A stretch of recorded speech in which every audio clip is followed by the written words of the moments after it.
রাজার ঘরে ছোট রানী এলো পদ্মাবতী, রানী পদ্মাবতী। রাজার আরো 6টি রানীর ছিল না সন্তান, পদ্মাবতীর কোলালোতে মিলল সমাধান। বছর যেতে জন্ম নিল 7 ছেলে 1 মেয়ে, হয় খুশির আকাশ হঠাৎ কালো মেঘে গেল ছেয়ে। হিংসেতে যায় জ্বলে পুড়ে বাকি 6টি রানী, যুক্তি করে ঘটায় ওরা 7 কুমারের হানি। সুযোগ মতো 7 ছেলেকে মাটিতে দেয় পুঁতে, বাঁচে একা পারুল, ওরা পায় না তাকে ছুতে।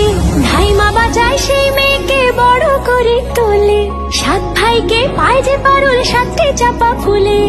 এত কিছুর পরেও রাজার বিপদ যে কাটে না, সূর্য নগরে সুখের সূর্য আর ওঠে না। হিংসা বিবাদ বিচ্ছেদ আর প্রেমের কাহিনীতে পারুল বোন কি পারবে 7 ভাই চম্পাকে জাগাতে।